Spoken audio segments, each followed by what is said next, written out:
Hey everybody, welcome to an interesting time these days. I'm Dan Bowen and I've been working on balloons for 17 or 18 years now. First a science researcher and just having fun with friends while pushing to understand and learn techniques in ballooning. Eventually became a project consultant in about 2012 and have worked on multiple small balloon projects and was with Google's Project Loon for about 8 years in the middle of the 2010s.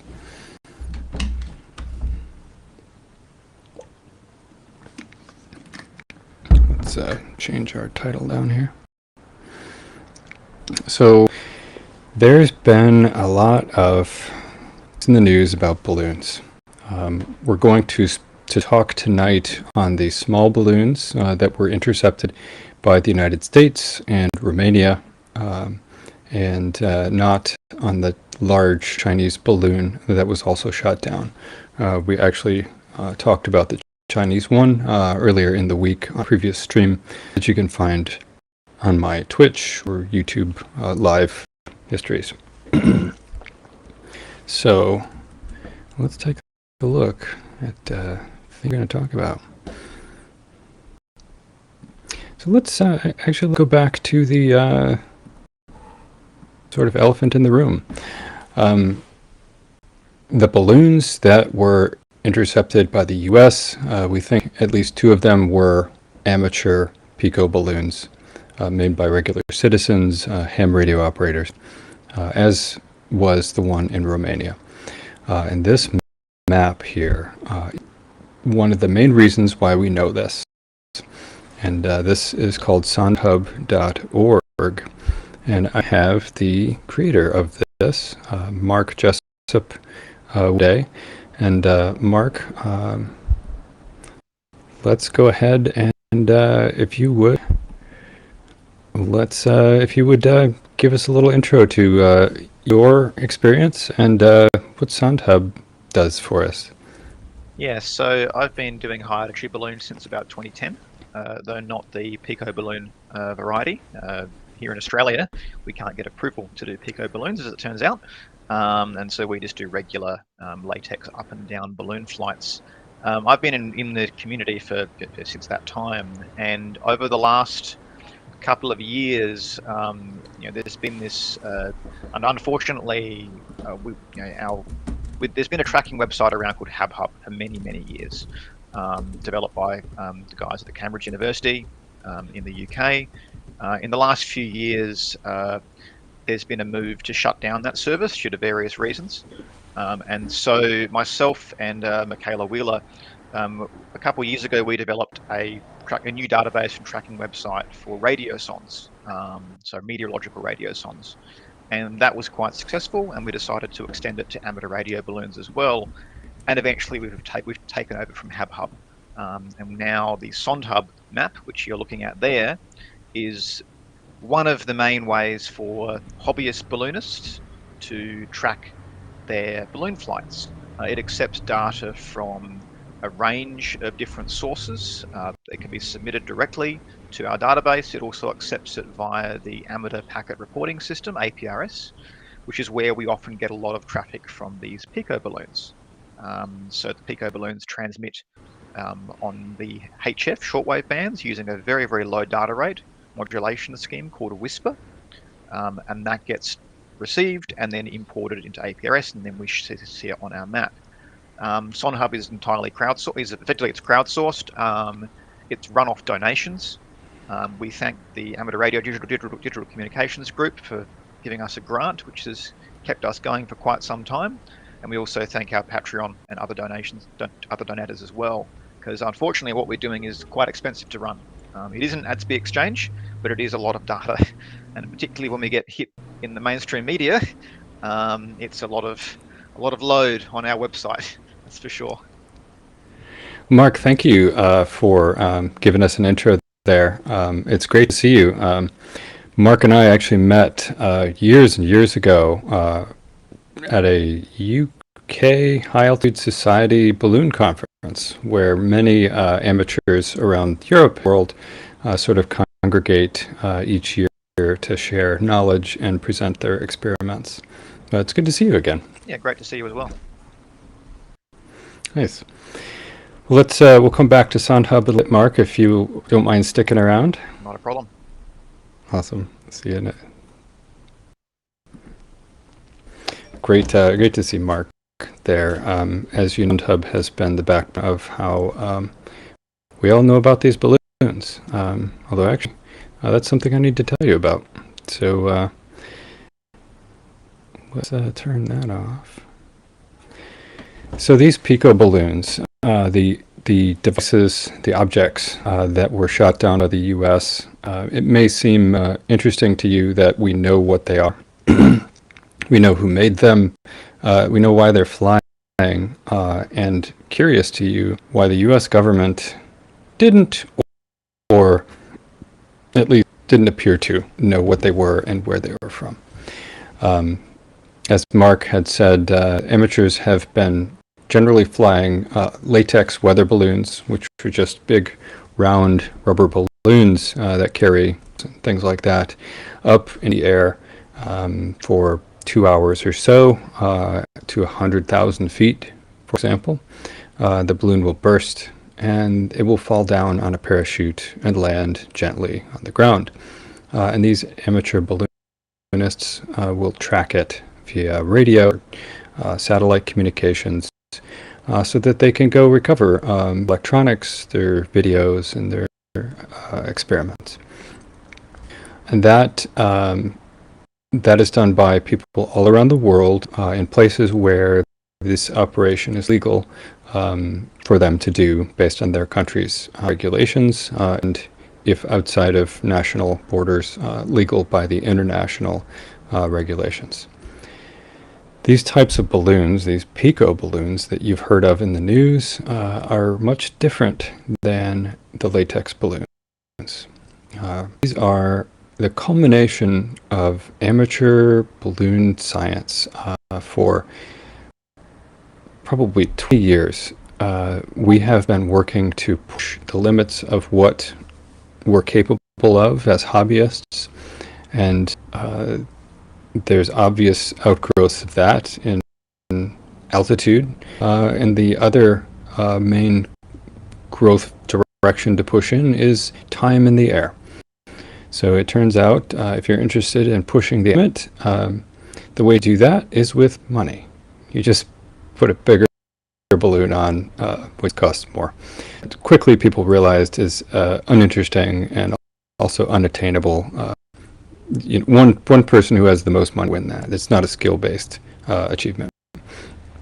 However, to fly for a long period of time, to beat those 2 hours, to see your balloon make it away from where you see it drift away and hope that it might go farther than the last time, to hope you might beat your friend in the distance drifted or the time that you stay up in the air, is what pushes the amateurs to go beyond the latex to try and accomplish something called a super pressure balloon.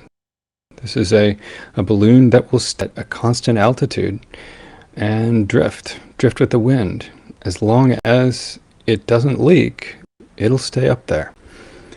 Now the theory behind that sounds very simple, and of course on paper you just put helium in a bag and you calculate how big the balloon should be and you should let it go and it works.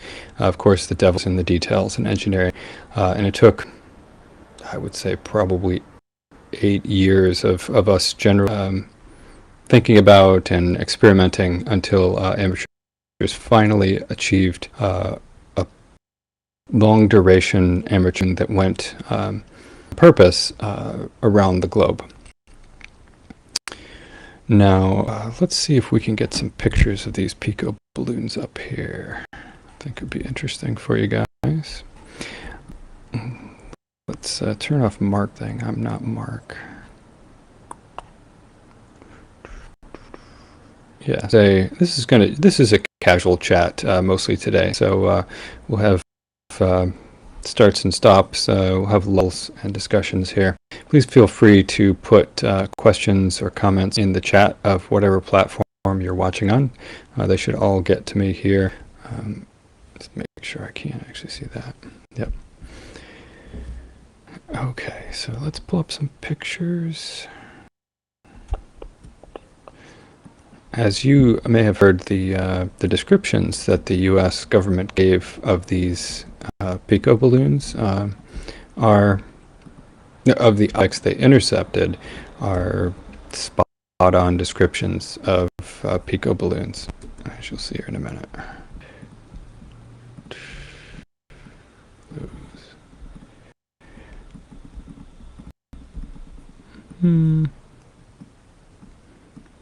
Okay, let's share this window.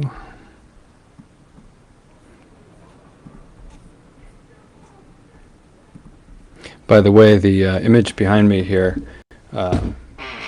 is Hangar 2 at Moffett Field in Sunnyvale, California, with an airship hangar, World War II, out of wood. It's a wooden airship hangar.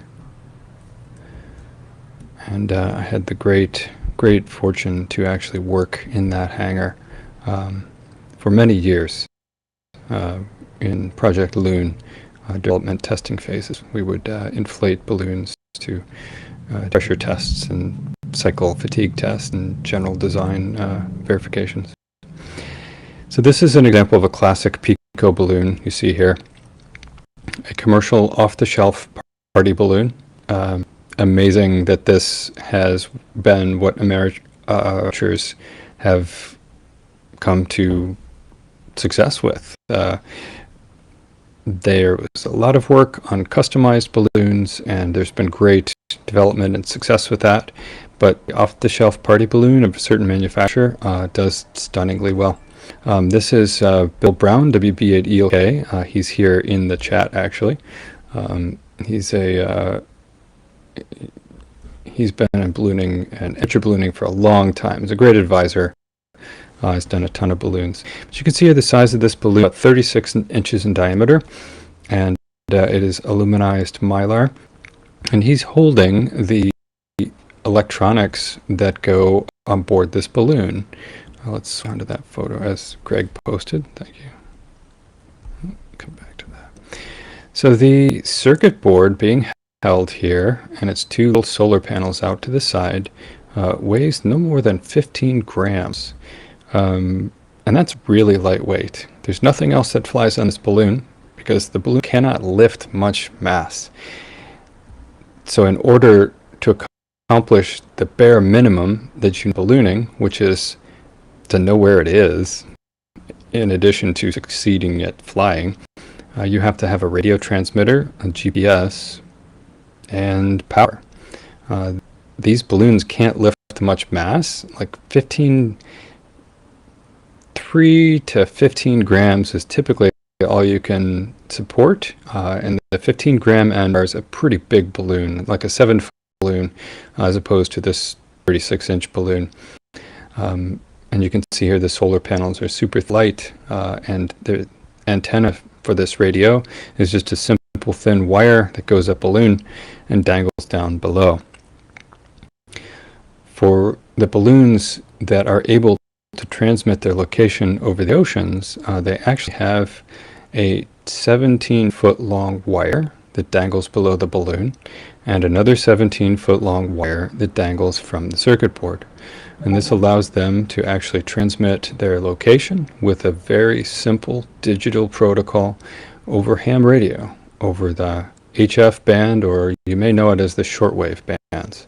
And this band, 20 meters, allows this signal to go around the planet in the same direction, but there are people around the world that have centralized, they have receivers of this protocol that all end to the same central database, so that if your signal is only going from South America to Africa, the African receivers could relay that back to the central database. How you see on this map, anything that is currently over the ocean, let's see if we bring that map up again. You will see those are being relayed via that protocol. Oh, it doesn't want to zoom in. And that's how we actually have paths from these, is that shortwave. A side effect of these being solar powered with just panels and no mass for batteries is that their positions cannot update. They cannot transmit anything in the dark because their only power comes from live sunlight. I see some you guys are posting in the chat. Let's go ahead here, see if we've got any questions. We'll just take a break from that, and then we'll go back to Mark Jessup so he can explain a little bit more about how this works in the data, the digital data side of things here, and how SoundHub works. Okay.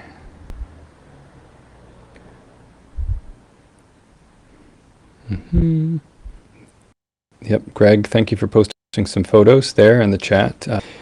And he's got a close-up of the circuit board, the last link he posted. By the way, everybody feel free to ask questions in the chat, and I'll get to them occasionally. I will take a little sidebar to look through those.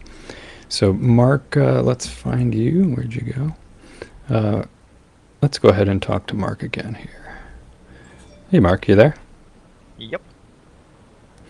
Cool. Do you actually want to try and screen share, or do you just want to talk while I poke around in SoundHub?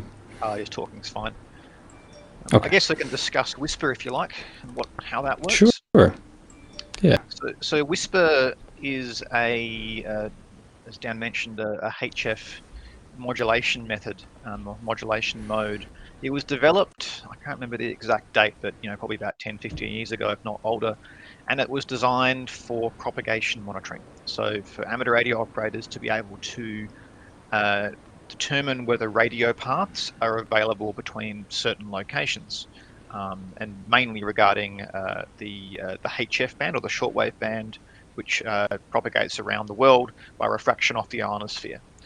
Now, Whisper runs at an extremely low data rate. So if you think about old telephone data modems, which might run at 9600 or 3600 baud or whatever, Whisper runs at 1.46 baud. So that's 1.46 bits approximately per second. A Whisper transmission takes 2 minutes to send, or approximately 2 minutes to send.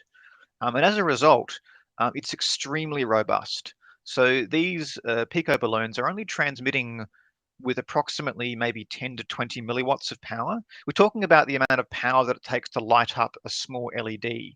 And with the right modulation, with the right receiving conditions, with the right antennas and the right propagation conditions, that can be decoded all the way around the world. Not always reliably, but it can happen, and it's reliable enough that it's been used for these pico balloons. The other reason it was chosen, other reason why pico ballooners have used it, is because there's an existing network of receiving stations. WhisperNet is the website where they're contributing data to. WhisperNet's been around for a long time for this propagation monitoring aspect, and so pico balloonists realize that if they transmit using this modulation, then they've already got potentially hundreds of receiving stations capable of receiving their telemetry. They've also figured out various ways, and I'm going to potentially break some friendships here and call them hacks, of getting additional data through this channel. Whisper was really designed for sending a call sign, a very, very coarse position. When we're talking about coarse as in maybe only a couple of kilometers resolution, and some power information to know how much power the transmitter was sending. There's been various ways to send extra information. So for example, altitude information, which is pretty important for a balloon flight. You want to know what altitude it's at so you can predict where it's going to travel based upon global forecast models. And other data as well, so like number of satellites. Anyway, they've figured out various ways of sending this through this Whisper network. So all those receiving stations, if they receive telemetry, it gets uploaded to a central database, WhisperNet, And from there, it can be accessed by anybody. And people have written various tools for looking for new packets, extracting the relevant information. So more than just the basic position, but it could be a high resolution position or the altitude information, etc. And then pushing that onwards to other mapping services. So there's the amateur packet reporting system, which is where most data gets pushed into. That's visible on a number of websites like aprs.fi and also SondHub as well. So these balloons, yeah, it could be any number of receiving stations tracking them. They're all generally on the same band, which is the amateur, what we call the 20-meter band, or which is 14 megahertz.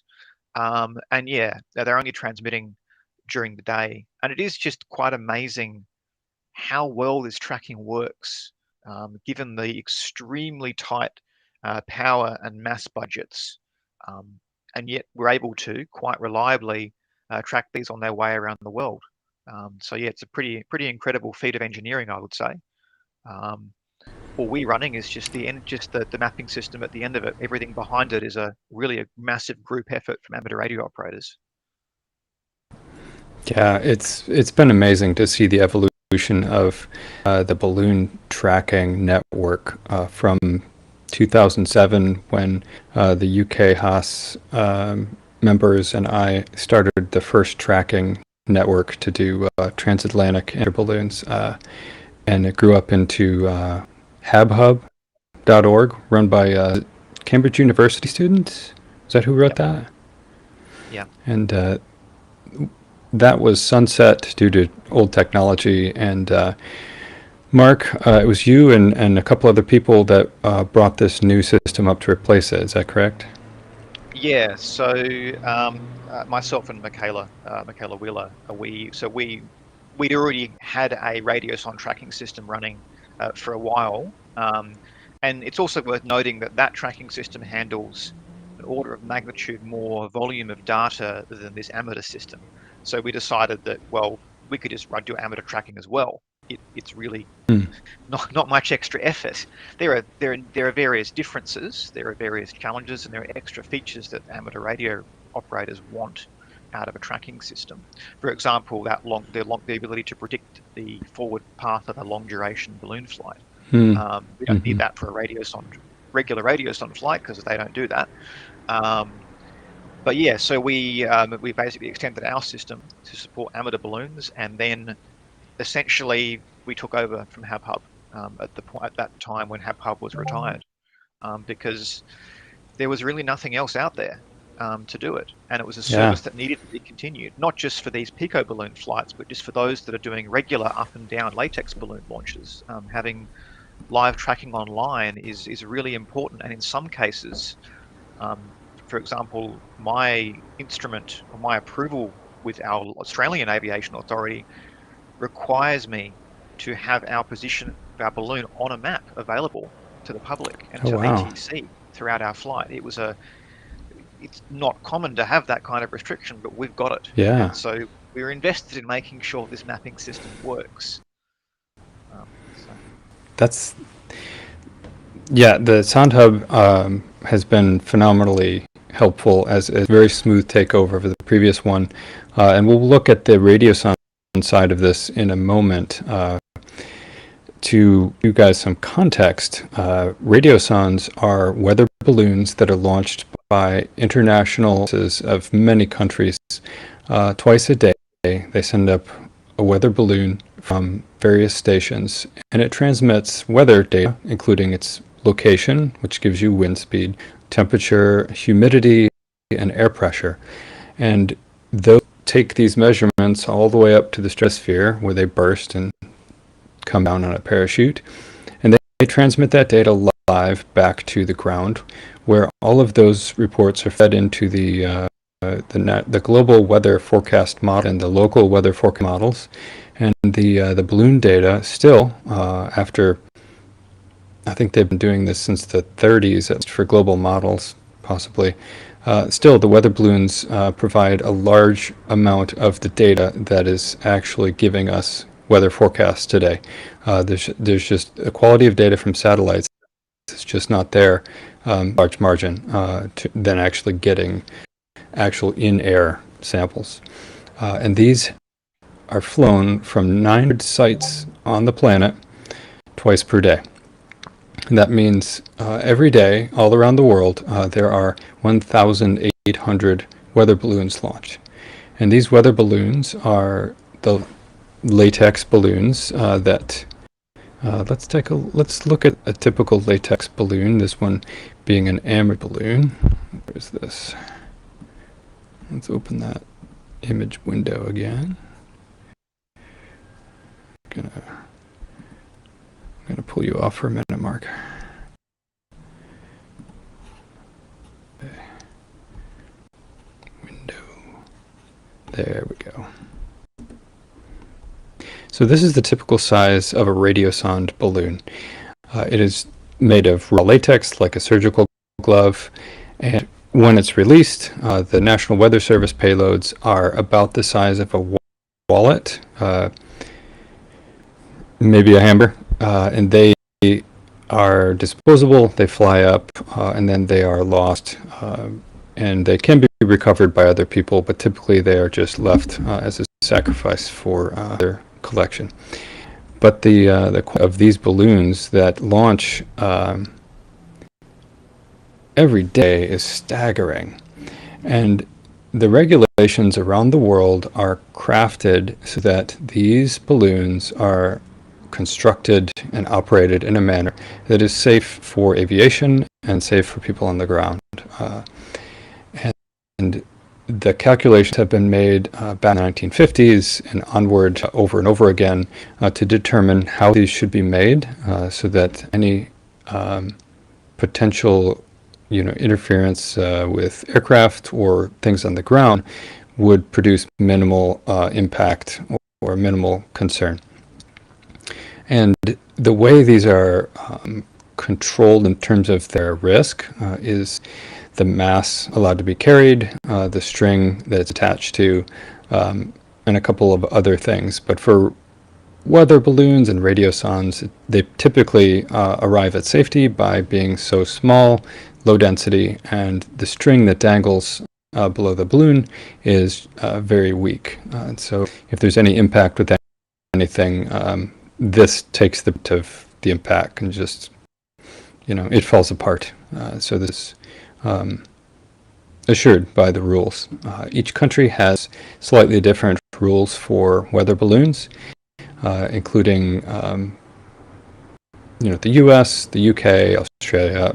Every country has their own rules, or they defer to the national rules, which are operating in all non-sovereign airspace, which are very similar to the US rules. And many countries have just used the international for their own in-country rules. And these rules are what amateur balloons operate under. There's usually not an explicit prohibition for anyone in particular to fly a balloon when they're abiding by these rules. The federal law in the United States and the ICAO define specific mass, as we said before, and string breaking strength, and a couple other things that if you're below this limit, you're considered safe and not a factor air traffic to be concerned about. And thus, while there are 1,800 launched every day, they aren't tracked by the FAA or air traffic control because we have learned to operate these things statistically safely. And amateur balloons add very little in terms of statistical exposure to persons in the air or on the ground when you consider there are 1,800 professional ones of the same exact type and construction flying every day. If you extrapolate out that to I believe the Earth launches 660,000 balloons a year to get our weather data. And all of those go from sea level or the local ground altitude all the way up to 60,000 to 100,000 feet. So they cross through all of the normal aviation tracks and far above those, even far above military planes, if you're going up to 100,000 feet. And let's see, Greg's got a picture of a radiosonde. That's great. I'm not sure everybody in that can see the pictures, but Greg is posting on Facebook. Later on, I'll try and pull some of the balloon pictures together. But these balloons, to relate them to how the radiosondes and the amateur latex balloons fly, these were flying at between 35,000 and 50,000 feet. If you recall, the radiosondes and amateur balloons go all the way up to 60,000 or 100,000 plus feet above ground. So it's in the normal operating range of balloons. Let's go ahead and look over to the chat, see what we got here. Hey, Robert, good to see you. There's several amateurs I know here in the chat today. I may give a shout out to them here. Of course, Bill Brown is one of the legends who's been doing balloons for forever. And in fact, he taught me how to do balloons back in 2003, I think it was. Let's see. Again, feel free to drop questions in chat here. This is informal. I've been fairly formal about this. It is a Q&A AMA.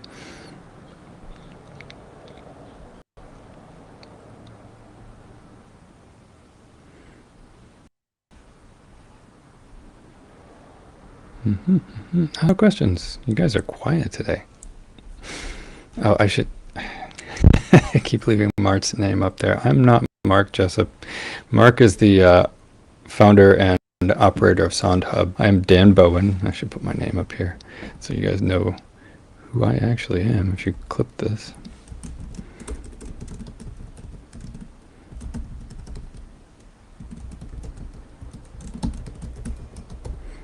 There you go. Oh, that's me.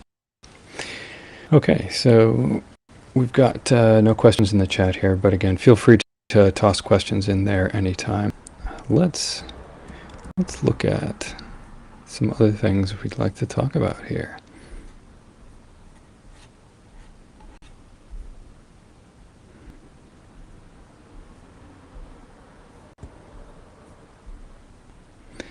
Okay, so let's look at the SondHub to understand how this all works. And then after this, we'll actually discuss the individual incidents of the Yukon, the Northern Alaska, and the Romanian incident in specific detail for as much as we or can extrapolate. I'm not going to claim to have all of the info, but I think I've got enough of it to be educational for you guys. Let's take a look here at SondHub. Okay, let's see how this works. I'll bring Mark back in here to back me up on explanations. Okay, here we go.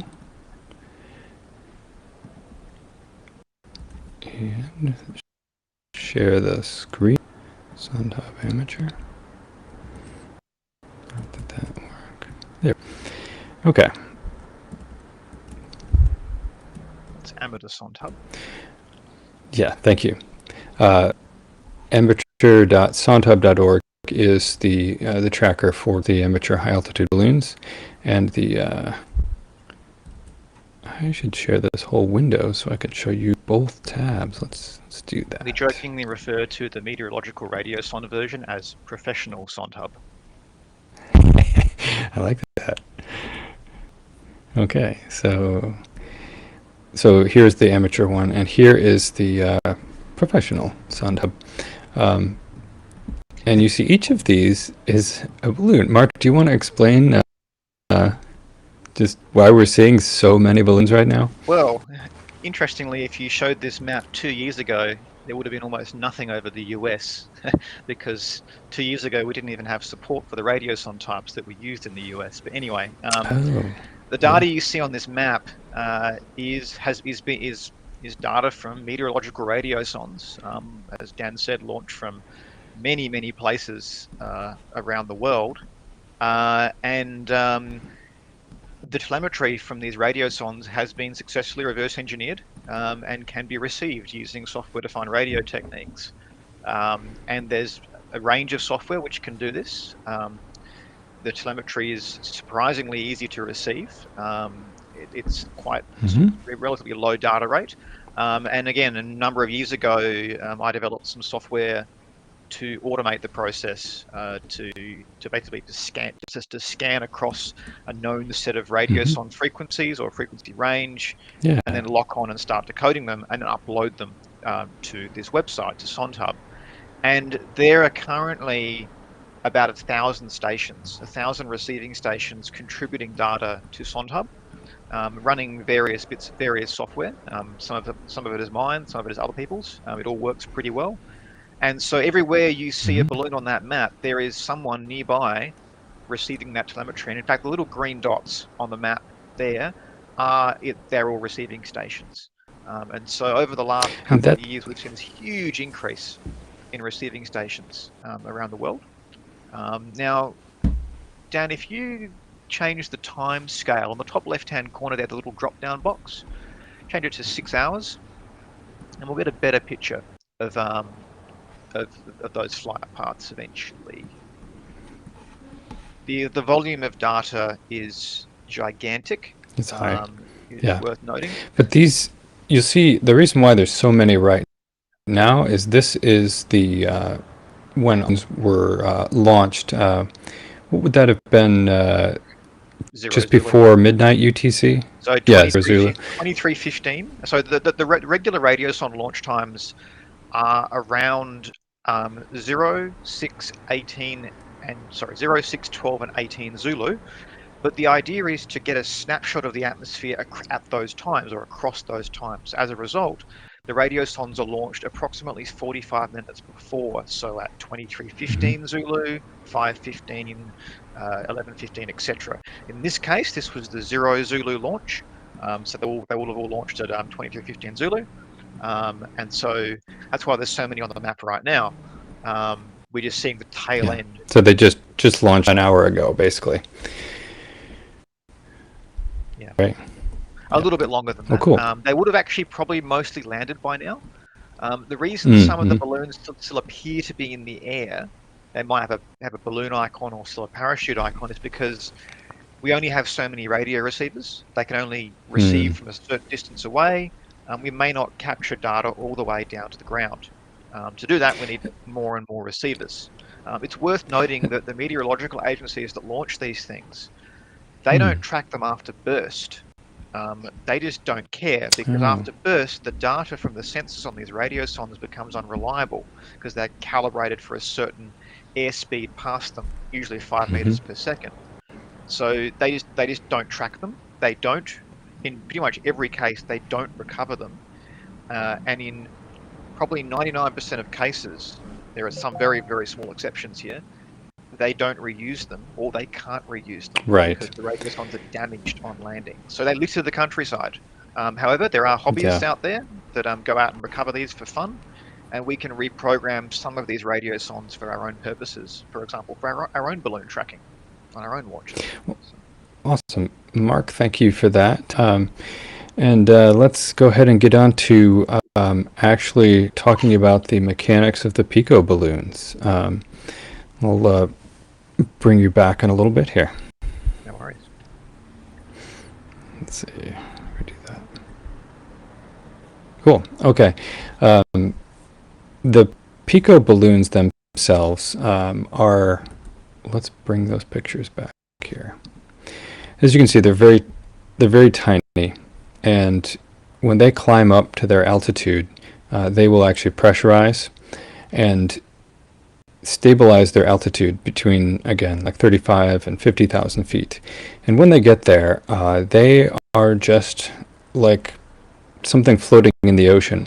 They will drift along with the winds for as long as they stay in those winds. And that means that they have no control. There's no way to steer them, there's no way to end their flights, and there's no way to slow them down or speed them up. The only thing you can do is track them where they've been and you can, the global weather forecast, predict where they're going to go. So let's take a look at, we use SoundHub again here. Let's put me in the corner. And let's see. Going over to, okay, so I'm going to turn media off for a second. Okay, so we'll look here at the, this is the, sure, let me reload this thing here.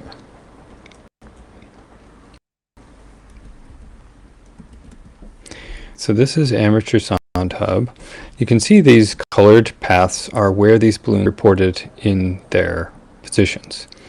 And we know where they've been because we have them on this map that SoundHub provides. And if we want to know where they might go in the future, we can click on one, and SoundHub will provide a float prediction for this. And it will calculate it in a minute, and it will show us all the possible, whoa, a little too far, all the possible routes that this balloon could take. And these circles are, I think, about 4 hours apart, so you can see how long it would take to get to a certain distance. That's helpful to know, you know, either by for entertainment or just simply to know when it might come near a radio receiver again, what its future path is going to be. And these days it seems where you might cross a border where things might happen. So for us as amateurs, when we launch one of these for fun, for recreation,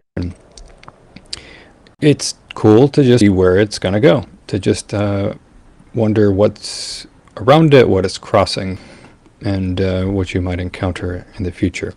For example, this one, the person who runs this one may find it pretty neat to see that's going near Antarctica. And for the ones that flew into the US last week, it was possible for us in the community to know where those balloons were going to go. And in fact, the first balloon that was reported as having shot down was here in northern Alaska. And we suspect that balloon was an amateur Pico balloon. However, because these can only transmit in the sun, that balloon is believed to have not transmitting for a long time.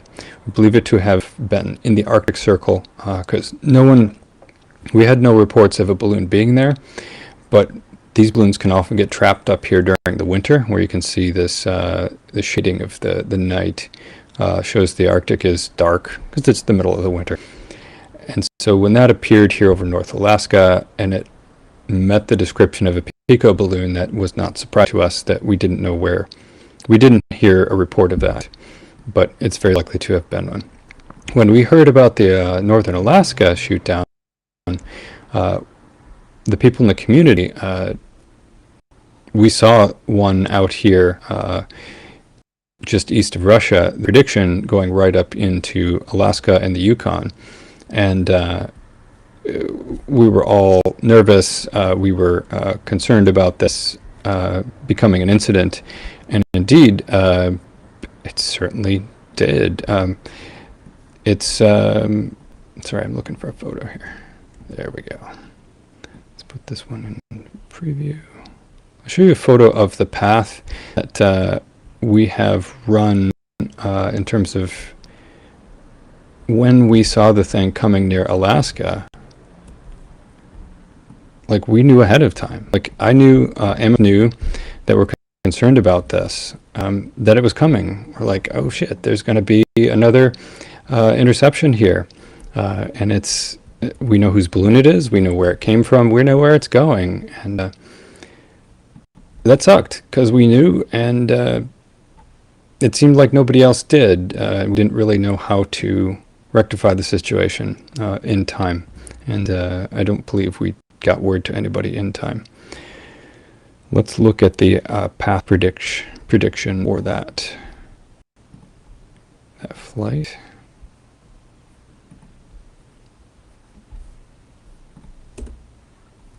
Okay. So you can see here this balloon, this was the last time we saw it as it approached up to the coast of Alaska.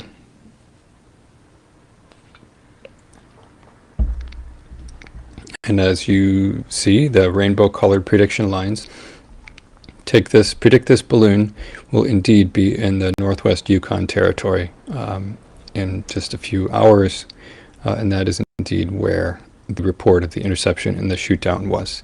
So we are 98% sure that this balloon was the one, and the person who made this has confirmed that he provided information to the government to help them understand the situation. And as you can tell, the description of these balloons being tiny little payload hanging from a string, from a silvery shiny balloon, or a long cylindrical balloon the width of a car, which is again the maximum size of these Pico balloons is about 7 feet, and sometimes they're silver and sometimes they're clear. So except the one over Lake Huron, these all matched the altitude, the visual description of the size, and the location of known amateur Pico balloons. Let's go ahead and check the chat again. And again, if you have any questions, you can comment in YouTube or on whatever platform you are watching it.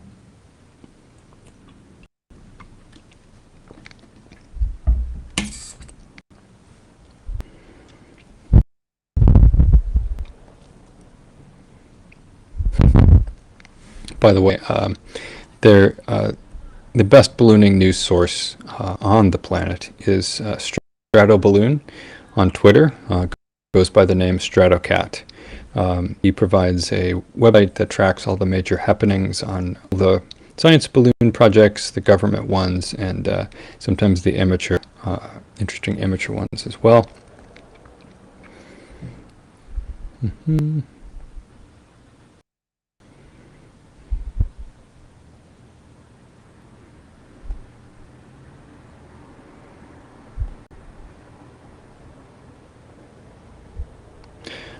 Mike asks, do Pico balloons require a transponder? And no, they don't, actually.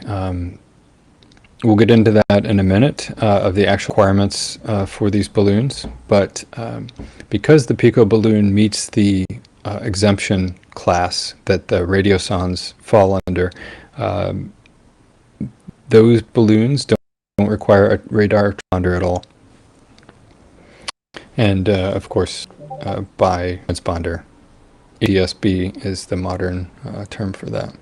And for those of you not in the know, an ADS-B transponder is what is on aircraft that transmits and is received from sites like Flight Radar 24 and allows you to track so many commercial and private planes. Balloons, when they're really big, they are really required to carry a transponder.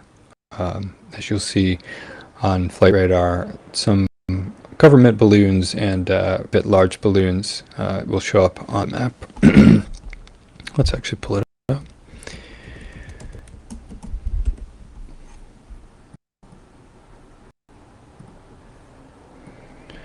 These it's very cute. They actually show up as little balloon icons. See if we can filter out really quickly here the boring planes. I'm sure many of you are shouting at the screens for where to find the filter. There we go. Let's do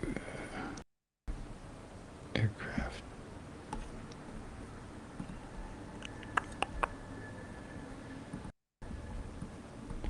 Let's just do call sign. Let's see. Call sign of balloons is usually highball number, but I'm probably filtering this incorrectly. We'll come back to this. Somebody feel free to post in the chat the right way to filter balloons out of all this mess.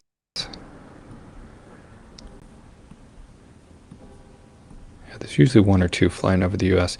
When Project Loon was running, there would usually be 5 over the U.S., probably 30 or 40 around the planet. Let's go back to, okay. Yeah, and I wasn't even sharing that. Okay.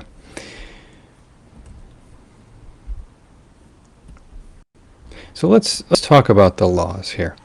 The question is, are these things legal? And of course, operating within the country, it is legal. The international laws, we'll take a look. We'll take a look at the FAA laws. Let me see if there's any other things that would be good to discuss before we jump into those. As far as radio transmitting, some countries do not allow balloons to transmit radio over their airspace, and the amateurs generally use the GPS to determine which countries they're not supposed to transmit over, and they just don't send signals until they've drifted past those countries. All right, well, let's so actually, let's skip the laws detail right now. Let's actually get into the meat of like what changed today. President Biden announced that they now know that these were balloons. The interceptions were either commercial or recreational or research balloons, and posed no threat to United States security. And he did indicate that the rules and regulations would have to be changed to deal with these in the future in the U.S., and he also indicated that other countries, he would work with them to be modifying the rules. And that's to amateurs, that's kind of a frightening situation, because we have operated under international law with these Pico balloons, which allows us to drift over all signatory countries who participate in the ICAO treaty. And that means basically they don't have to ask permission to fly through those countries as long as they're very small and that they contribute somewhat to weather data. Any of these Pico balloons are tracked using SoundHub by weather researchers to get more data on wind patterns around. So they are actually contributing to weather data.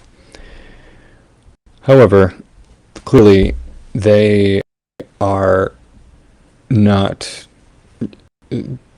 Clearly they're making people upset right now. While these balloons have been drifting around for 10 years around the world, now people are noticing them and sitting up. Biden said that the rules for launching unmanned free balloons in the United States would be reviewed and modified. And these Pico balloons fall into that same category of unmanned free.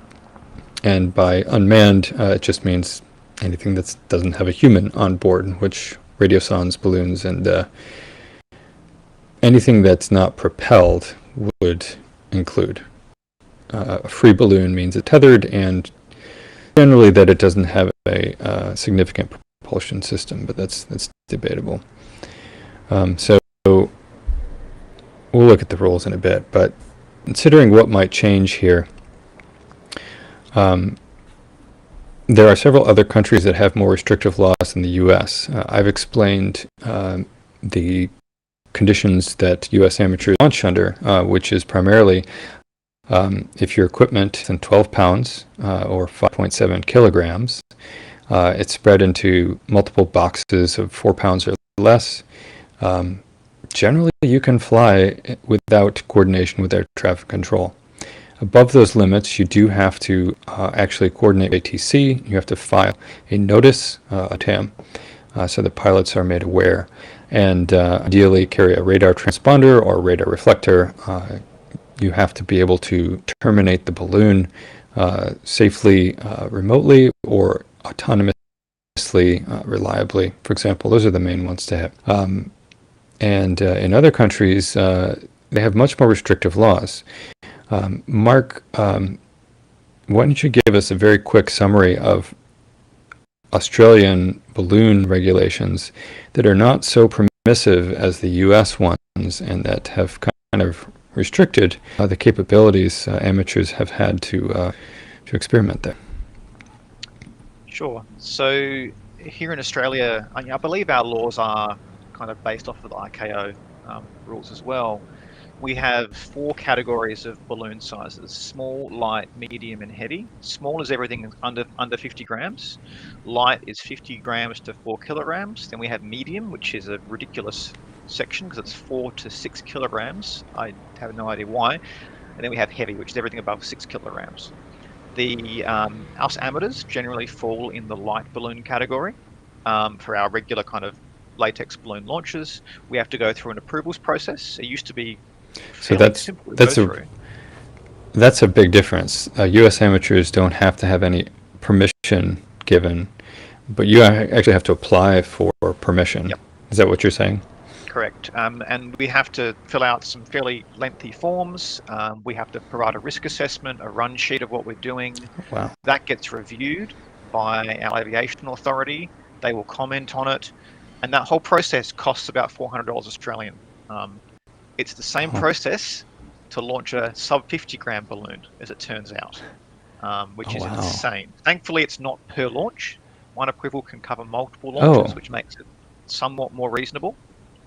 However, it's still a barrier of entry to the hobby. And it's a reason why many of us, well, no one here, no amateur has launches using hydrogen yet, because CASA will look at our risk assessment and probably require us to have the same precautions as, say, the Bureau of Meteorology. And is CASA the equivalent of the US FAA? Correct. Okay. Yeah. So yeah, the fact is, so recently, some people tried to get approval to do a small balloon launch. If you read our regulations, it actually says no approval required for certain categories of small balloon launches. However, when you go and talk to CASA about it, they say because you're launching a small balloon outside of visual line of sight, you have to get approval. And if you want to launch a small balloon which is going to travel outside of Australia, you require written approval from every country it's going to fly over, which is just insane, right? No one can comply with this, so no one does it. So we don't do pico balloons here in Australia. I know it was done a number of years ago. There were people that did it. As of now, we cannot legally do it. We are in the light balloon category, latex balloons only for us. That's interesting. And so that is a local regulation that they have tightened farther down than the ICAO sort of split. And that makes some sense. I can imagine they might be concerned with political relations with other countries, do you think? Honestly, I have no idea. Given my discussions recently with CASA, I think they're just being incredibly risk adverse. Oh, okay. Yep. That makes sense. All right. So that's interesting. So do you feel amateurs are that they're complying with these rules? Like, do they understand the spirit, and what drives them to comply with when they're out there alone? So how do you mean in what context, Australia or elsewhere? Yeah, just in the context of having restrictive rules that keeps you from doing something you want to do, even though no one may know about it. Why would balloonists follow this? There is relatively low, but there is a risk of prosecution. And I guess now, given that this is becoming a lot more visible, it was really a niche hobby. You had to look in the right spot. I know people online are saying, "Oh, why didn't the military just look on APRS?" Well, they wouldn't know what APRS is, right? But now there's more visibility. I think us hobbyists are going to need to be far more careful about this. We need to seriously make sure we're complying with our local regulations, and it will change from country to country. But yes, I look at our local regulations for small balloons, and the requirements to do it are really unbalanced with the risk profile of such a launch. when it Yeah. costs $400 to get approval to launch a 15-gram payload underneath the party balloon, you really got to ask yourself why. Why is that the case? Effectively, our current rules in Australia make it illegal to walk outside and let go of a party balloon. That Wow. is, you could be criminally prosecuted for doing that, according to what CASA are saying. So That's fascinating. it's crazy. Yes. And the yeah, that's interesting, and it's unfortunate, given that the statistical risk of these Pico balloons is extremely low. Even with altitude of aircraft, they are almost insignificantly small compared to the structural strength of an aircraft, and there are no recorded impacts, incidents between aircraft and certainly amateur balloons, and I'm not aware of any with radiosondes, though I'm not privy to all of the history.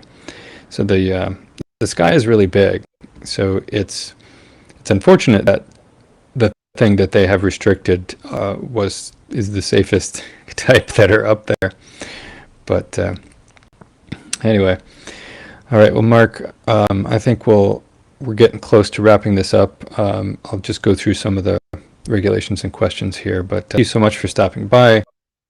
Mark, the operator maintainer of sondhub.org, which you can see all of the Pico balloons in the world on, as well as amateur and radiosondes. Is there anything else that, Mark, that you want to bring up or cover? No, I think you've gone through it pretty well. I know there was a question in the chat regarding what would happen if a Pico balloon was ingested by a jet engine. I think the answer is almost nothing, right? Mm-hmm. I believe so. I'm not an engineer of that type, but yeah. Well, thank you, Mark. We'll see you later. Bye-bye. All right, let's take a look at the chat and see if you guys have any questions going on.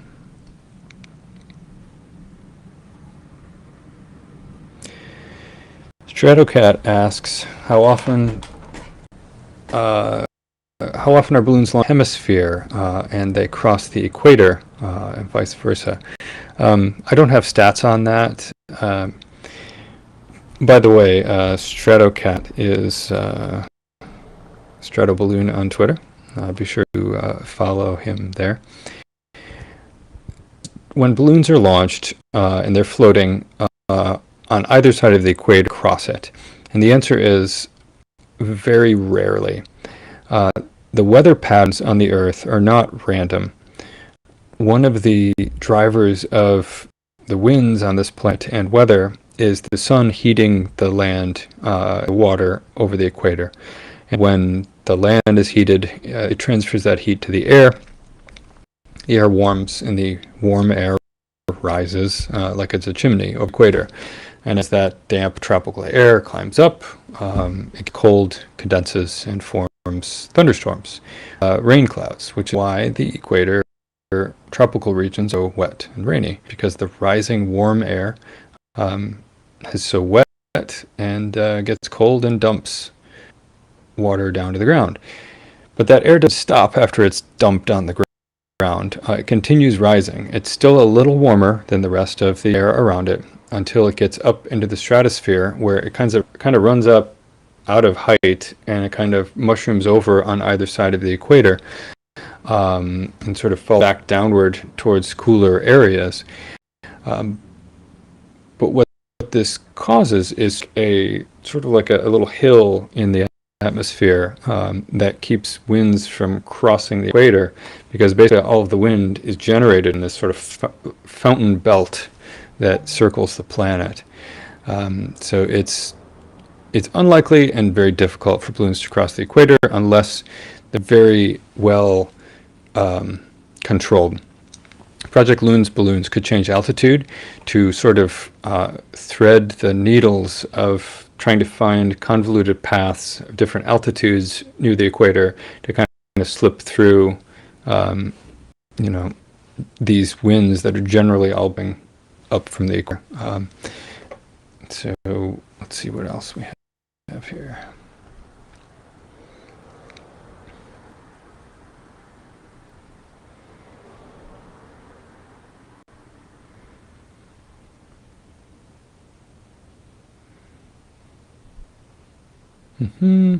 Transponders.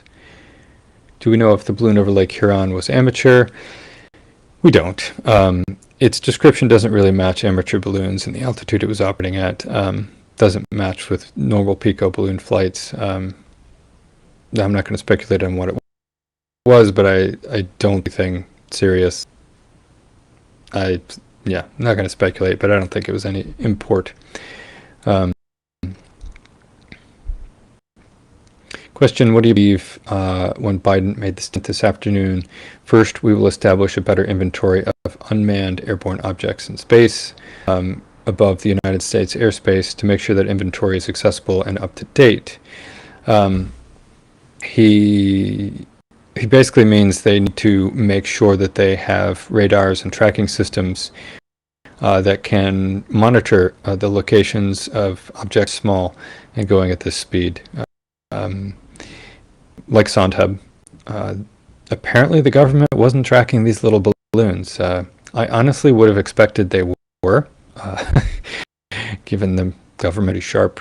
But if they were, they knew they weren't dangerous, or if they weren't, they classified them as glitches. So obviously they're going to change that and track them probably just like aircraft would be. So they understand the situation and honestly can figure out how to deal with it.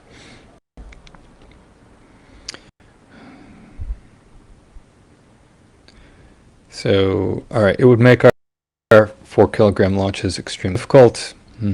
Depends, rules change. Golfpex asks, so is it confirmed that the rules are changing? It is confirmed that the rules are changing. The president stated that the regulation unmanned objects, the unmanned balloons, is going to be looked at and changed to deal with this.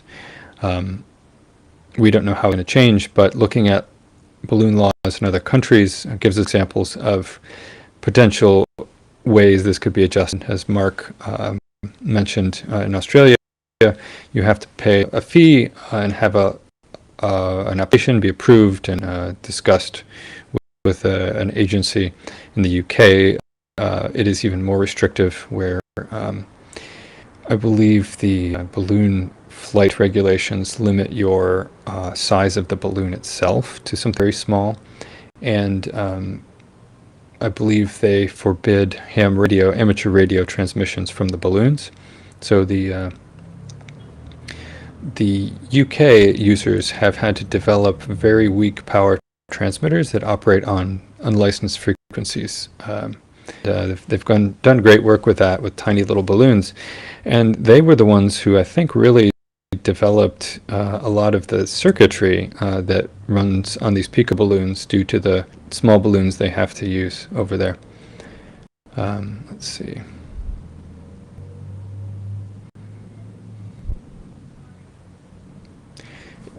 Golfpex asked, if I launched a balloon today but notified the FAA, air traffic control, and had a radar reflector, would it get shot down?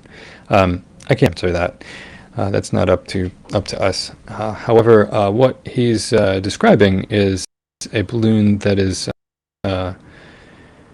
meeting the letter of the law above and beyond. Our balloons do not have to have a radar reflector or tell ATC or notify the FAA.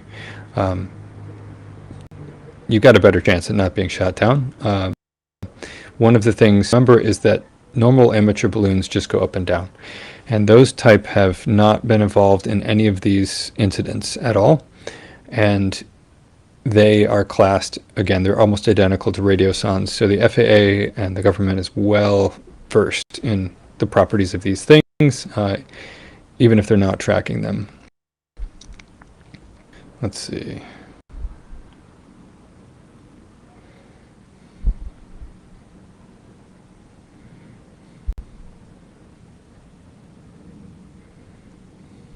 Yeah.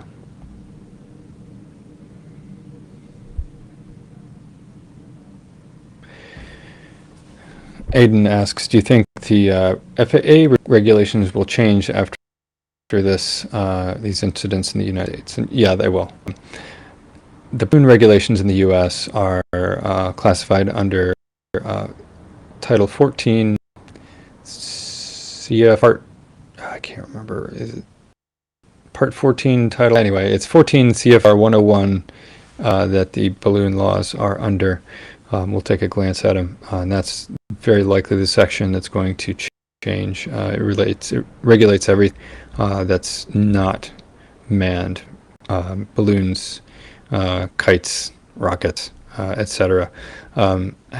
Actually, it doesn't cover drones. It's a different section.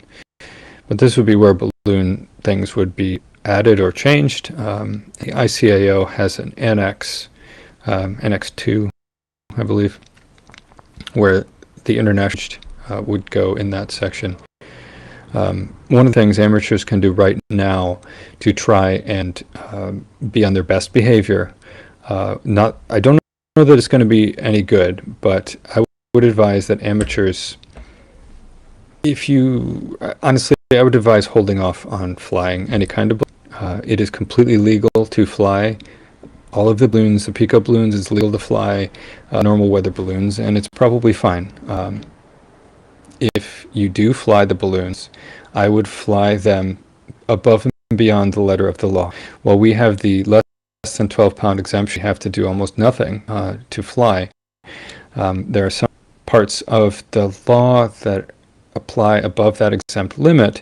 They're easy for you to implement, and they're kind of fun, honestly. And that is carry a radar reflector. You can get designs on the internet. Just get some foam core and some aluminum tape from Amazon. You make a corner cube reflector. You can see the details on the internet.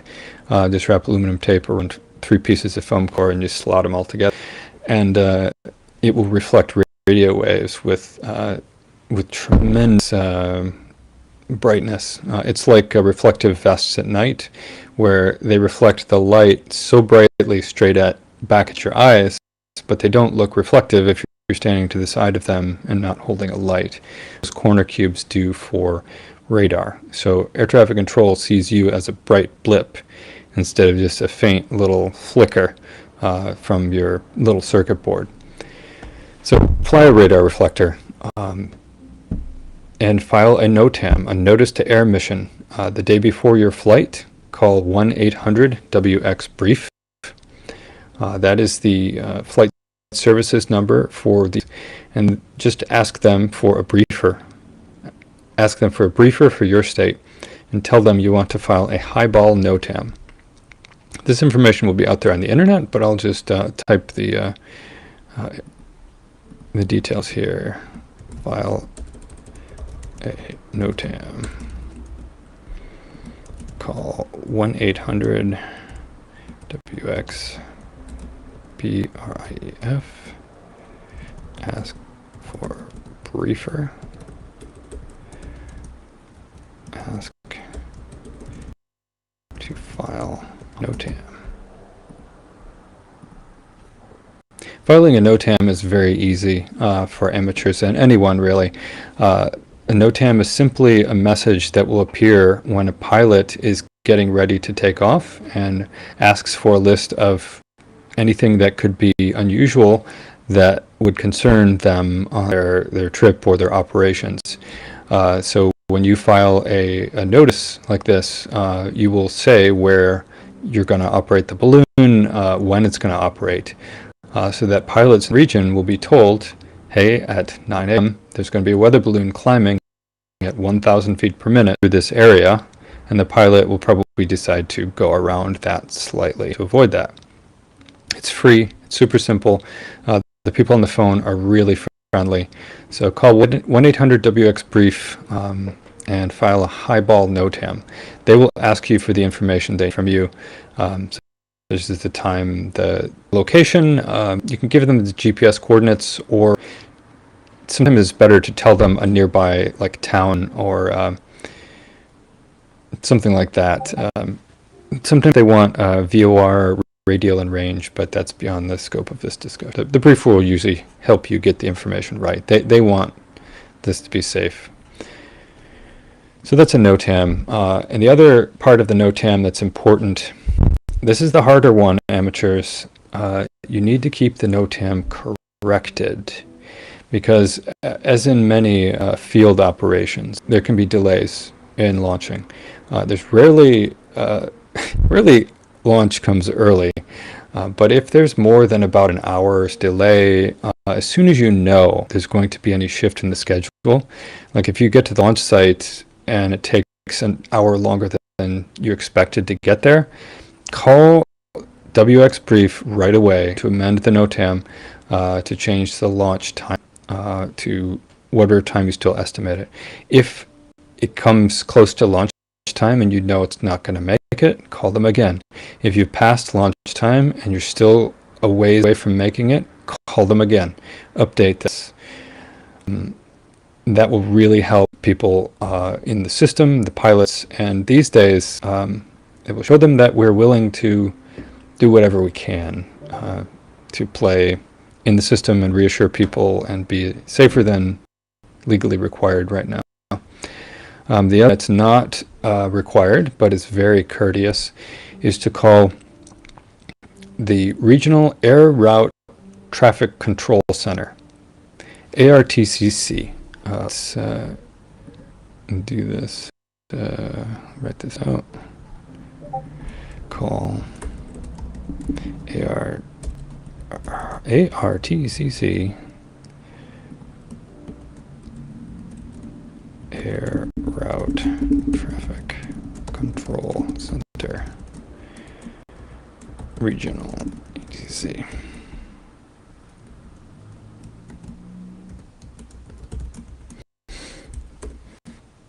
Just type a little title for you guys to see. Oops, if I can make the acronym right, you will have a better time at Googling that. Okay, so you filed your NOTAM, and legally, if you're under the exempt limit, meeting the requirements of typical amateur ballooning, you don't have to tell ATC when you're flying or what you're doing. Do tell ATC what you're doing. Be kind, again. And to do that, you want to call the Regional Air Traffic Control Center. If the local city airport needs to know, this Air Traffic Regional Center will tell them and update them. It's not bad form to also tell the local one, because you need to know how to get a hold of both of these. ARTCC will probably give you the number of the local tower if you need to talk to them. You may have heard of Air Route Traffic Control Centers, the Regional ATC as center, like New York Center, Oakland Center, LA Center, and these are what controls all the high altitude air traffic. Like when airplanes, jets are on their way, they don't talk to Cleveland, they don't talk to Boise, they talk to Chicago Center or something like that just routes you through no matter what's down below. It keeps you on your way, and that makes sense as to why we would want to talk. They would want to know about us, and they're the ones that you should call, or the local tower, to tell them when you're launching. Like, okay, you updated the NOTAM, and now you're going to launch close to on time. That's fine, but when you're launching, center or your local tower and tell them, hey, this is me. We're launching now. They'll say thank you. They may ask you to give them position updates every so often. Again, legally not required, but it's real nice to do this for them. And they won't ask for often, like every hour or half hour. And when you're falling on your parachute, call them again. You want to let them know that before you get below 60,000 feet. Again, this is a requirement for larger balloons, but let's do it. Let's see what else. Those really are the big ones. The radar reflector, the NOTAM, and the calling center get you a long ways down the road, being to making everyone comfortable that you're there and being statistically safer, because center will route airplanes around your estimated location. Like, they'll probably route jets around a few degrees as to statistically reduce risk. Let's go over to the chat and see if we've got any questions or comments here.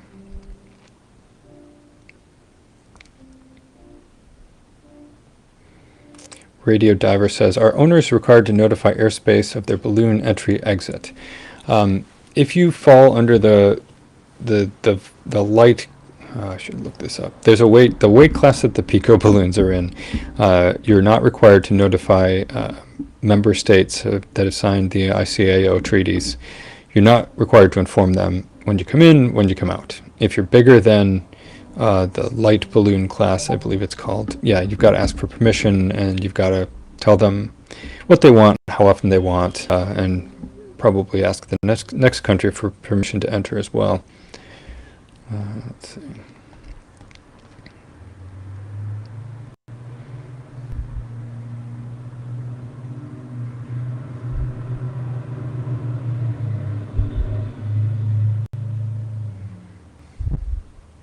As far as regulation changing, how soon does it need to pass Congress? I don't know.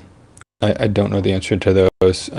It is possible for the FAA to issue directives that are sort of urgent, temporary directives. The drone laws changed pretty frequently based on these semi or annual directives that weren't made into law. They were just sort of emergency letters of operation. I can't remember what it's called. I suspect that is what will come soon for balloons, is just like the COVID tests, is an emergency use authorization or something like that. And I would guess sometime this year that'll probably come, and that won't be the final law configuration. It will then go through more scrutiny and Congress to actually be made into a law, more debate. So Robert asks, I'm not sure I understand the point of going above and beyond. Are we agreeing that our balloons are a threat of any kind? Why support the notion? A good question. That's a good question. I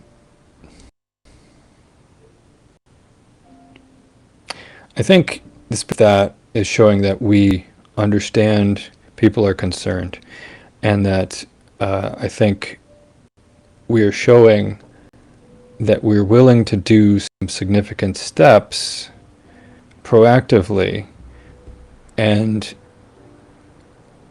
if people see what we're doing that significantly increases the awareness, people's perceived comfort with our existence, they may consider those to be the right steps to require us to do. Those things that are super easy.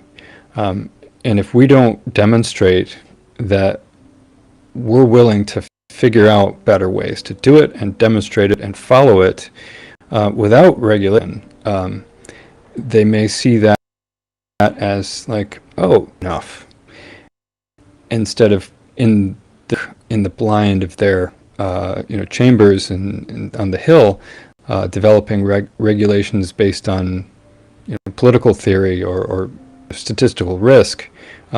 We might end up with very onerous things when the safety attained might be the same as if we had all made a good example of what it would be like if we did better, even though we don't have to. That's my theory. Is it might be good for us in the long run to just be proactive about better behavior, and people might chill out of the fact that we need to be super regulated. So, if that makes sense, Robert.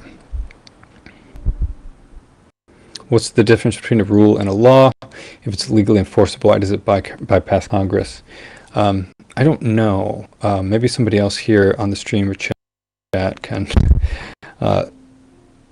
give us the difference between sort of the temporary rules or FAA directives and the final law. I mean, I do know. Sorry. I do know basically the FAA did not have to go through a lot of review process to issue these temporary directives. When things actually have to go into the federal law, there has to be a lot of review, a lot of debate before these laws can pass through Congress and the Senate. And the FAA does not lightly create these kind of directives. That's supposed to be done very sparingly, except when urgent.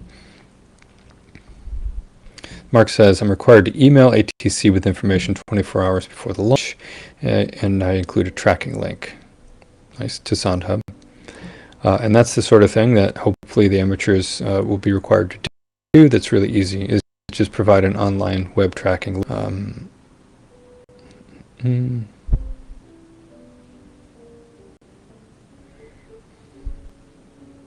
So could the rule change be done in weeks? I mean, sure, technically, I think it could be. I don't know the FAA regulation or directive timelines, but my gut feeling is I would say a couple of months for a directive and, you know, a legislative actual law, probably 2 years out. But I'm not really, you know, I don't pay a political process, so that's out of my league there. If I launch a balloon in line with the FAA guidelines, but it gets shot down, I'm not facing any criminal penalties, right? Right now, no. You will not face any criminal penalties for the balloons that have been shot down. If those were yours, I would wear that as a... Anyway, no, you wouldn't, because you were following the laws. If you were following the laws. In the future, obviously, if we don't follow the guidelines, we'll be at risk of litigation.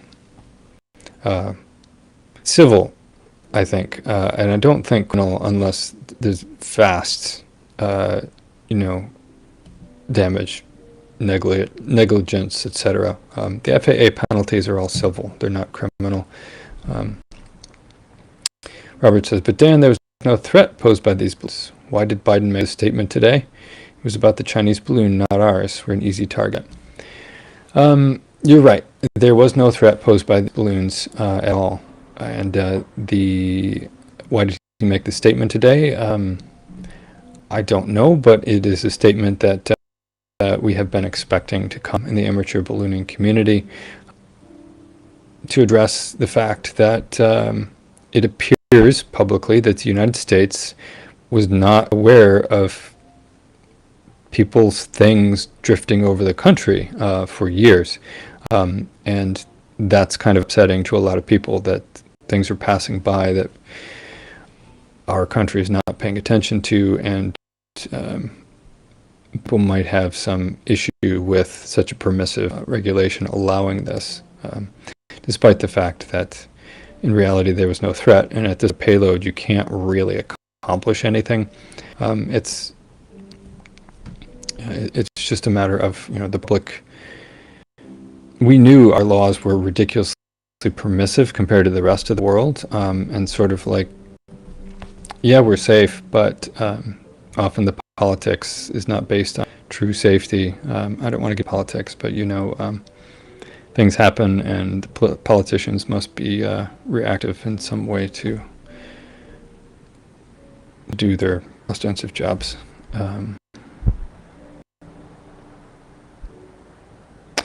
Yeah, it was about the Chinese balloon, but it became about balloons, because when they turned up the gain on the radar, they saw suddenly basically an onslaught of objects drifting into North America, which clearly weren't natural and weren't, you know, they didn't know about them, and they didn't understand what they were. So obviously the defending our territory, you know, is what we did until we knew what they were. I'm not agreeing with that, but it's what happened. Dan, what's your YouTube channel link? I can't find it. I'll paste it in the chat here. It is in my Twitter bio, but I'll paste it in the chat here. Let's see.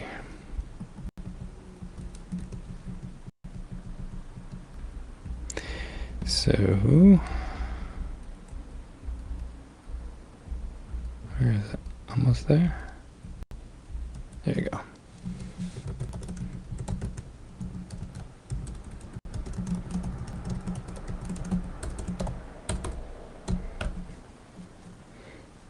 There you go, Bill. Without a link, you can copy and paste that. Okay, so a few more questions here. Then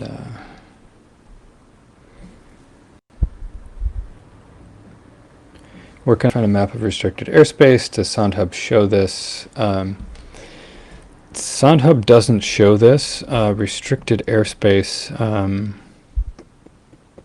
Globally, I think, I know there's sources, definitely drone programs, drone flight websites will tell you where that is. Let me do just a quick search. What was that site that had all the, was it SkyVector? Planning aeronautical charts.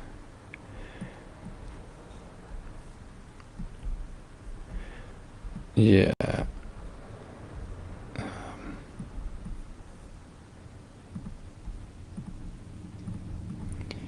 See if this is showing restricted airspace.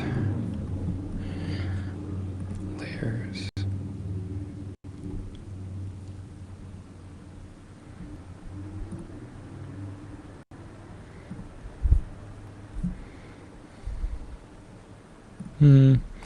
Skyvector.com sort of does, but it's not really what I'd consider that useful. I know there are websites out there. I can put them on my, I'll put one on my, I'll tweet it. That's a really good question in the future.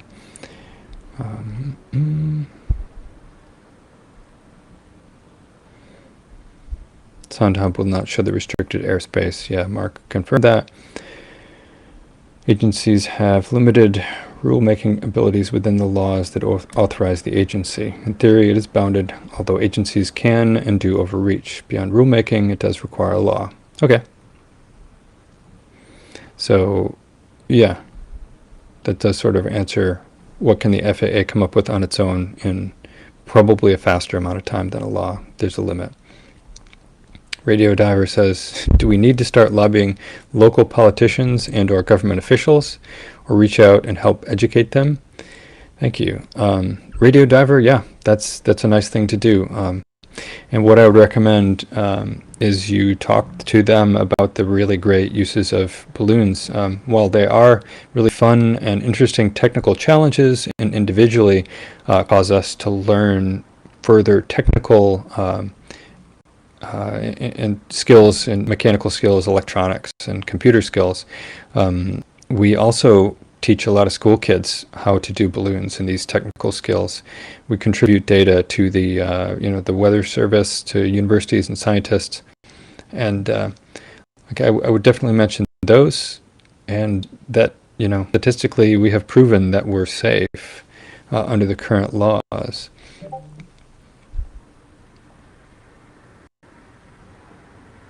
Radio Diver says, Before You Fly app. Is that a website? Let's see, Before You Fly. That's the drone. It looks like it's a phone app and a desktop app. Yeah, oh, curious. Let's bring that up here. Let's see, we can take a look at that. So this might be one. Now,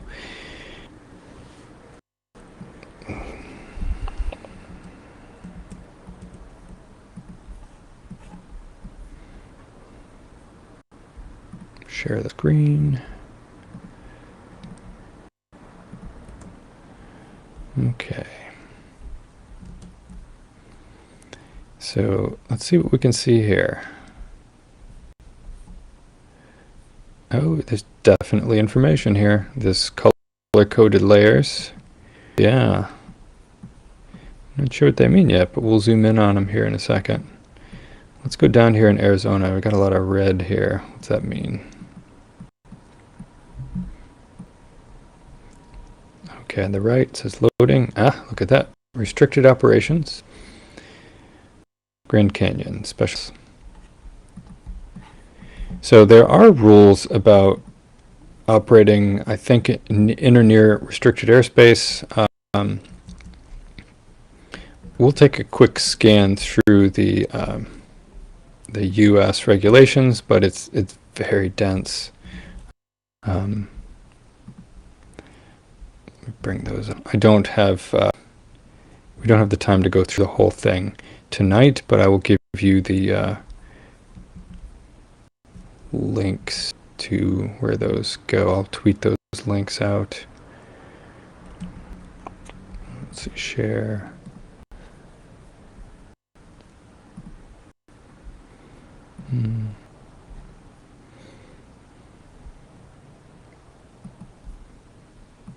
Okay. This is the FAA, the CFR 101 that apply to the balloons. As you see here, moored balloons, kites, amateur rockets, and unmanned free balloons. It is, of course, federal regulations, so it's very legally confusing. But we'll just skip through here briefly. Some of my annotations from before. You don't have to abide by a lot of the technical rules, like filing NOTAMs or radar transponders if you're 12 pounds or less, essentially. There's finer details, but you still have to abide by 1.7.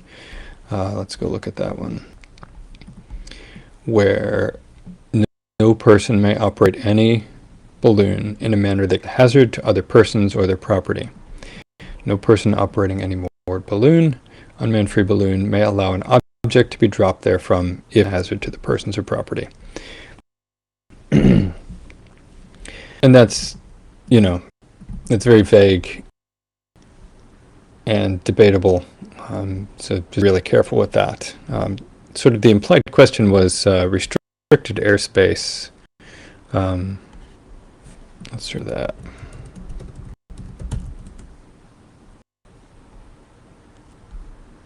Okay, so 101.5 says you may not operate in a restricted area unless they have permission from the using or controlling agency. However, I believe that's not applicable to the balloon class. Yeah, I'm pretty sure that only 101.7 and the 101.1, yeah. Bill, back me up here, but is 103 and 105 not applicable if we're in the exempt class? So again, various things that we as AMA do, even if we are allowed to do it, nice to show that we're willing to behave above and beyond. Don't launch it in a restricted area. Avoid launching it in air traffic control zones. Again, call ATC, let them know. Keep away a reasonable distance from controlled airspace. Try not to fly through clouds. Try not to fly over a city in the first 1,000 feet. Yeah, various definitions here that a lot of these are very easy to comply with voluntarily. So yeah, it's not that much of an impact to do them. Let's see what else. So we get to bigger balloons. These are the things that you have to contain, like cut downs and ways for terminating, how to track the balloon after it's terminated. You have to respond to requests for termination. You have to carry strobe lights, which makes sense for nighttime operations.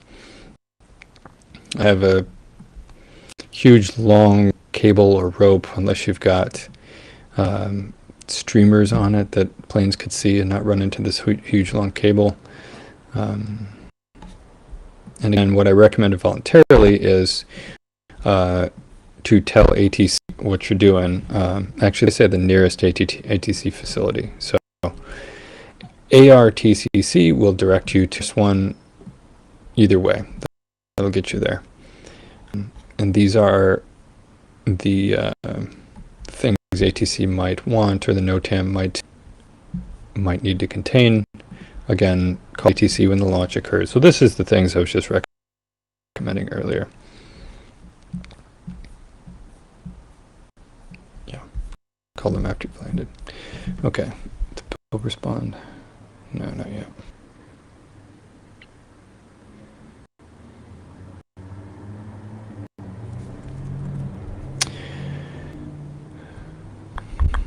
Scott asks, are you aware of any cases where a foreign state has where a foreign state has objected to overflight of Pico balloons or questioned whether a Pico balloon qualified as exclusively for meteorological purposes per ICAO rules? I'm not. I am not, aware of everything that goes on. It is entirely possible, but if the United States was unaware that these balloons were flying, I think most of the countries in the world, not to be national egotistical, but we probably have one of the best, finest, calibrated radars on the planet. And if it's hard for us to see it, I suspect most countries would have a much more difficult time. So I doubt most people even knew that they flew over. Because of interest, the Pico balloons are not the only thing that's allowed. Heavier balloons are allowed to do this transit without permission. It's just very impractical to survive that long if you're much bigger than this. It requires a much more complicated balloon.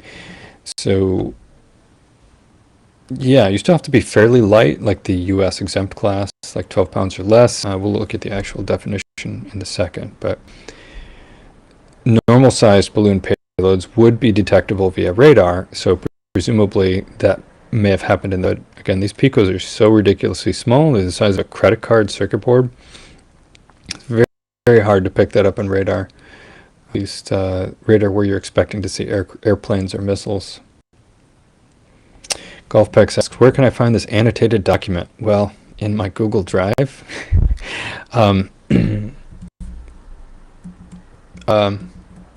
I'm not a lawyer, but I don't think I don't know that it's a good idea for me to publish my assessment of the law. This is just a quick notes guide for when I'm explaining to cut through the legalese to sort of get a gist of what it means. Feel free to screenshot it. I'll ask a lawyer if it's okay for me to post this, but I can't promise anything. EOSS.org, I believe, has an annotated one.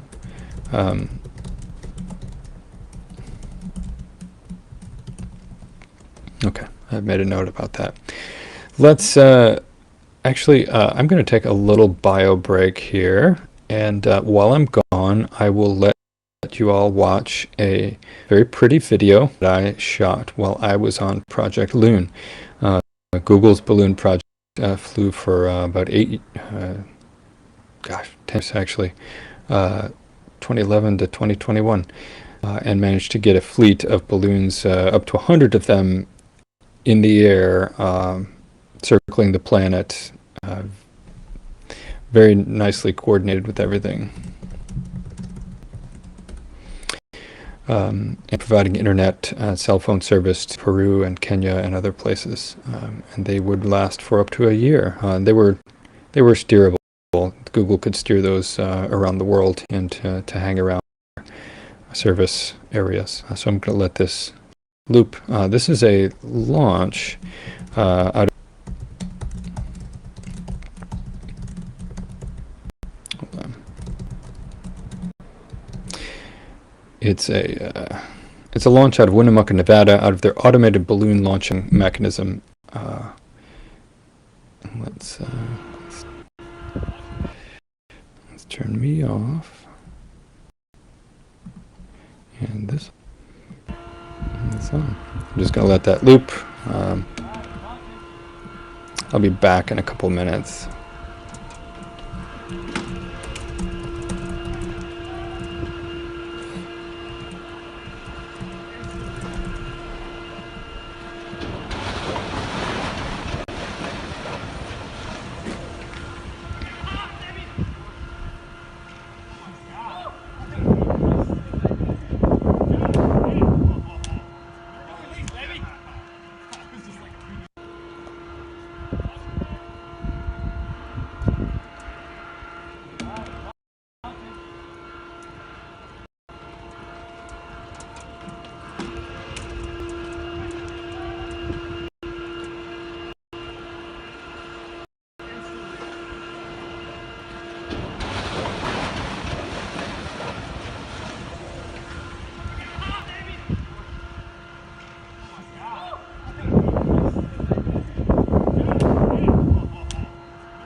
All right, we're back. Let me turn the music down here, there. All right, so yeah, a little tangent. That video was shot by me as Stratocat. It was an early model, possibly an IBIS. I can't remember when that was shot, but probably 2016, 2015, maybe 2015. Indeed, this was the automated balloon launching system that Loon used through most of its 14, probably 2015 through the end. Yeah, through 2015 through 2021, I believe this machine was operational. And as you can see, it lifted balloons up, it filled them, lifted them, and released the payloads. It was only technically, economically useful if you launched a lot of balloons. It was a stupendously expensive system. But also of personal interest, one of the projects that I worked on is in this video. Let's see here. How can I get there? I'll just show you on the ground. Right there. The white machine that's under that tent, you can see kind of a white frame on the ground there, is the machine that I actually designed and built. It is the helium fill control system that monitors or delivers a certain number of moles of gas into the balloon.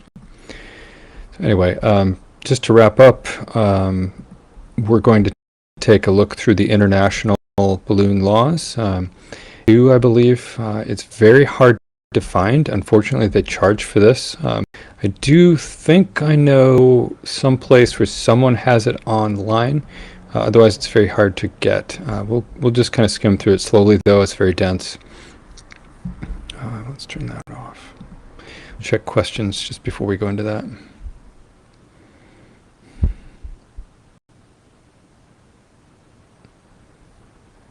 See you, Robert. Good to see you.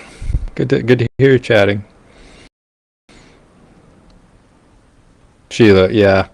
I know Sheila from, from Winnemucca. I used to work out there for many years and got to know some great local people, including Sheila.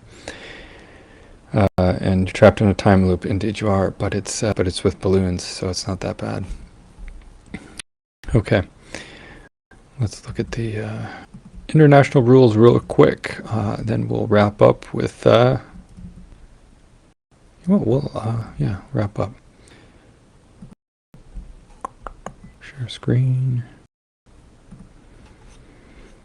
The ICAO we've been talking about. Where did its windows go?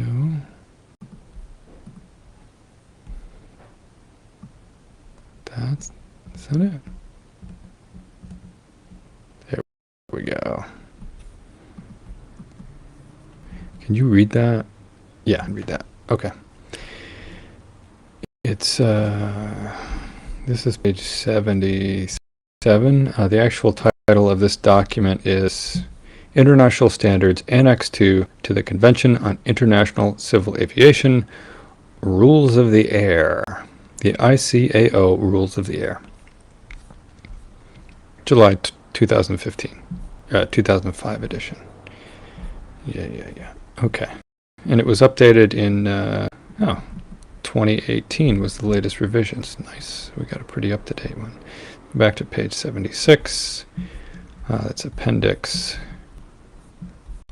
5. This is very hard to find on the internet, so I'm going to stroll through it slowly. If you really are interested in this, this video will be posted as a recording on all of these sites afterwards. So feel free to screenshot as you need. So, what is an unmanned free balloon? They classify it into three categories. Light is very similar to the U.S. definition of exempt, and not too different from Mark's description of Australian. He said that they fall into the light oftentimes. In the U.S., sometimes our balloons fall into the medium class. and amateurs generally do not fly heavy, though you can if you do all of the requirements of radar, reflectors, things like that, and they're kind of convoluted. So you have to obey the laws where you launch them in your country. Here we go, right off the bat. An unmanned free balloon not be operated across the territory of another nation without appropriate authorization from the other nation, unless it's used for meteorological purposes and operated in a manner prescribed by the appropriate authority. These Pico balloons can be classed as exclusively for meteorological purposes because all of the data has occasionally been used for wind pattern research, ongoing, I believe, at some places. And that's, so it is being used for meteorological purposes. There's not much else they're useful for, not much else they can do.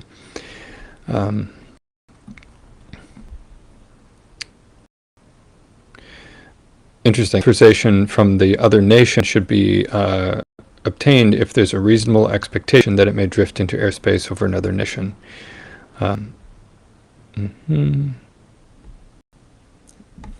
so this is just the requirements of light, heavy, or medium, and the class, payload mass, and the requirements on the left. That's confusing. We'll move on. Okay, don't create a hazard. Don't operate over the high seas without coordination with the proper ATS. Oh, that's cute. Again, similar to the U.S., don't operate it in in-flight conditions where airplanes can't see you. Yeah, same rules of big balloons. Make sure you can terminate flights easily. Oh, they've added about super pressure. That is a new one. Huh. They're just saying a super pressure balloon will pop guaranteed if you drop your payload off of it, so don't fret about terminating the super pressure balloon separate from the payload. And that's true. When you drop your payload off of super pressure, it's going to rocket up until it pops. Radar reflectors.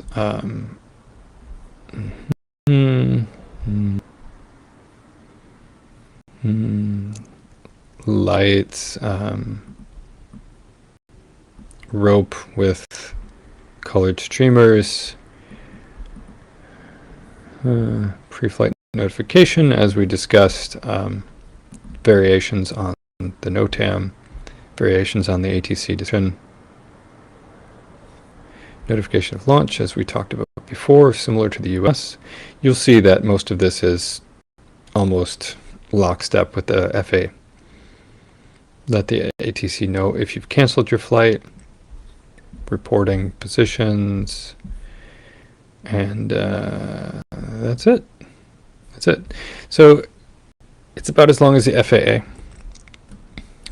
Pretty darn similar. And we will, I suspect, see changes to the international ICAO regulations as well, as President Biden indicated that we would be looking at unmanned free balloon regulations in the United States and looking into harmonizing them with other nations as well. We'll go ahead and wrap up here, unless anybody else has any questions.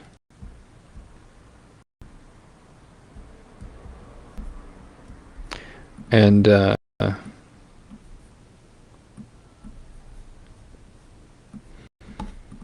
why don't we end it with the, I'll read the lyrics since I can't leave you the music to the song 99 Balloons. The song was written in 1984 by the band Nena, which lived in West Berlin, or West Germany, which of course was divided by the Soviets in East Germany versus the free West German And so they were at the nexus there of the Iron Curtain.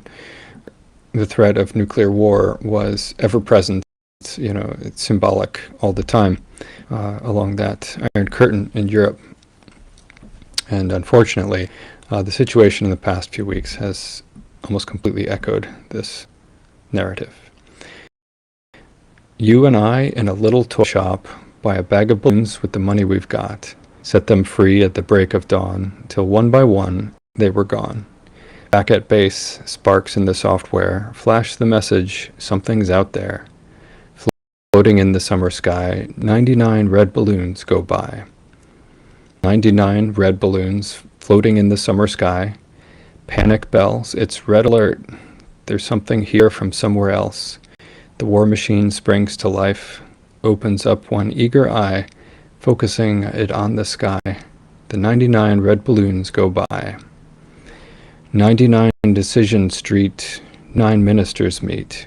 To worry, worry, super scurry, call the troops out in a hurry. This is what we've waited for. This is it. This is war. The president is on the line as 99 red balloons go by. 99 knights of the air ride super high-tech jet fighters. Everyone's a superhero. Everyone's a Captain Kirk, with orders to identify, to clarify and classify, scrambling the summer sky. 99 red balloons go by. As 99 red balloons go by, 99 dreams I have had, and every one a red balloon. It's all over, and I'm standing pretty in this dust that was a city. If I could find a souvenir just to prove the world was here, and here it is, a red balloon.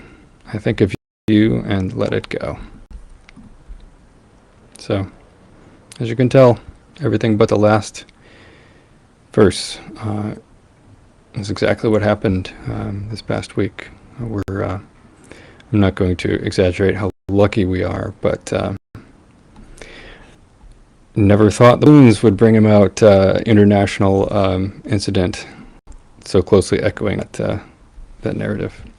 Anyway, thanks everybody for coming. I appreciate everyone's in the chat. It's good to see all the people. Bill, WB at ELK, I'll post the link to the ICAO rules that I know someone has out there. And so everybody, be careful out there, amateurs. We'll get through this.